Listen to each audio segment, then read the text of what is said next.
FIFA world cup qualifier অতি গুরুত্বপূর্ণ ম্যাচে আর্জেন্টিনা বনাম উরুগুয়ের মুখোমুখি হয়, যেখানে আর্জেন্টিনা শেষ মুহূর্তে গোলে জয়লাভ করে। আর্জেন্টিনা বনাম উরুগুয়ে ম্যাচটিতে লিওনেল মেসি এবং লাউতারো মার্টিনেজের রিপ্লেসমেন্টে থিয়াগো আলমাদা এবং সিমিওনি ম্যাচটি শুরু করে। কথায় আছে না, কোনো কিছু খারাপ দিক থাকলে তার ভালো দিকও থাকে, যেমন আজকের এই ম্যাচটিতে ঘটেছিল। আজকের এই ম্যাচটিতে যদি লিওনেল মেসি এবং লাউতারো মার্টিনেজ খেলতো, তাহলে থিয়াগো আলমাদা এবং সিমিওনির মতো প্লেয়ারদের আমরা খেলতে দেখতে পারতাম না। আজকের খেলাটি দেখে একটু শিক্ষা পেলাম, যা হয় ভালোর জন্যই হয়। লিওনেল মেসি এবং লাউতারো মার্টিনেজ না থাকায় লিওনেল স্কালোনি 4-4-2 পজিশনে ম্যাচটি শুরু করে, যেখানে রাইট উইং হিসাবে খেলছিল সিমিওনি এবং লেফট উইং হিসাবে Thiago Almada.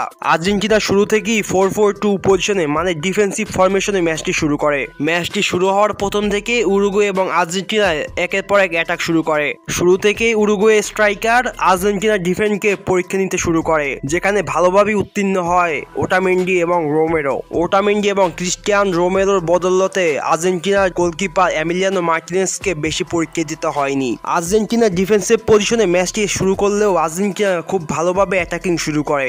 Lautaro Martinez, Lionel মেসির মতো প্লেয়ার না থাকায় জুলিয়ান আলভারেজের মাথায় প্রচুর চাপ পড়ে ম্যাচটিতে, কিন্তু জুলিয়ান আলভারেজ খুব ভালোভাবে সামাল দিয়েছে পরিস্থিতিকে। যারা কর্নেবল অঞ্চলে ফুটবল ফলো করেন তারা ঠিকই জানেন, কর্নেবল অঞ্চলে ফুটবলকে ফিজিক্যালি ফুটবল বলা হয়, যেখানে একের পর এক ফাউল বা ট্যাকলের মাধ্যমে প্রতিপক্ষ প্লেয়ারদের জবাব দেওয়া হয়। ঠিক এই ম্যাচটিতে তাই হয়েছে। 90 মিনিটের খেলায় 22 বার ফাউলের শিকার হয়েছে একের পর এক খেলোয়াড়, যেখানে 2টা ইয়েলো কার্ড এবং 1টি রেড কার্ড দেখানো হয়। ম্যাচটির ভালো কথা একটাই যে ম্যাচটি রেফারি ফিজিক্যাল ফুটবল অ্যালাউ করেছেন। যদি অ্যালাউ না করতো তাহলে 30 থেকে 40টার বেশি ফাউলের শিকার হতো একের পর এক খেলোয়াড়। ম্যাচটিতে উরুগুয়ে 55% এবং আর্জেন্টিনা 45% বল নিজেদের পায়ে দখল করে, কিন্তু তারপর আর্জেন্টিনা বেশি শট করেছেন উরুগুয়ের তুলনায়। 90 মিনিটের খেলায় এমিলিয়ানো মার্টিনেজ 2টি সেভ এবং রুস্কে 3টি সেভ করে। ম্যাচটির প্রথম 40 মিনিট একের পর এক অ্যাটাকিংয়ে আসে উরুগুয়ের খেলোয়াড়রা, কিন্তু আর্জেন্টিনার ডিফেন্ডার নিকোলাস ওটামেন্ডি এবং ক্রিস্টিয়ান রোমেরোর কারণে এমিলিয়ানো মার্টিনেজ পর্যন্ত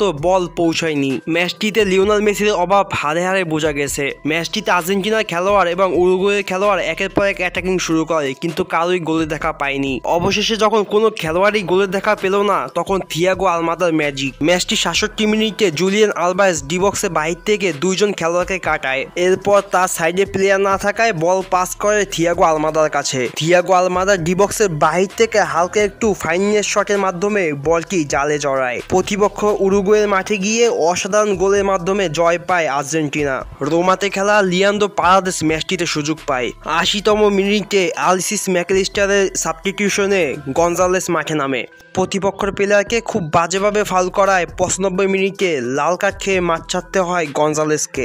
লাউতারো মার্টিনেজের ইনজুরির কারণে জুলিয়ানো সিমিওনি ম্যাচটিতে সুযোগ পায়। তার অসাধারণ রানিংয়ের মাধ্যমে চমকে দেয় প্রতিপক্ষ ডিফেন্সকে। ইনজুরিগত সমস্যার কারণে লিওনেল মেসি এবং লাউতারো মার্টিনেজ ম্যাচটিতে খেলতে পারেনি, যার ফলে আর্জেন্টিনাকে যেমন ভুগতে হয়েছে তেমনি কিছু পজিটিভ দিকও রয়েছে। বড় বড় ম্যাচে থিয়াগো আলমাদা জ্বলে উঠছেন আর্জেন্টিনার হয়ে। থিয়াগো আলমাদা বর্তমানে MLS এর আটলান্টা ইউনাইটেডের হয়ে খেলছেন। আমার মনে হয় থিয়াগো আলমাদার এটাই সঠিক সময় ইউরোপের কোনো বড় ক্লাবে আসে খেলার। আর্জেন্টিনার এই ম্যাচে আর্জেন্টিনার প্রায় সকল খেলোয়াড়ই ভালো পারফরমেন্স দিয়েছেন। থিয়াগো আলমাদার আর্জেন্টিনার হয়ে দ্বিতীয় গোলে ম্যান অফ দ্য ম্যাচ হন এই ম্যাচটিতে। জুলিয়ান আলভারেজ গোল করতে না পারলেও থিয়াগো আলমাদার হয়ে একটি অ্যাসিস্ট করেন। আর্জেন্টিনার পরবর্তী ম্যাচ ব্রাজিলের বিপক্ষে, যেটি শুরু হবে 26 তারিখ ভোর 5:30 মিনিটে। আর্জেন্টিনা প্রথম ধাপ পার হয়ে দ্বিতীয় চ্যালেঞ্জ ব্রাজিল।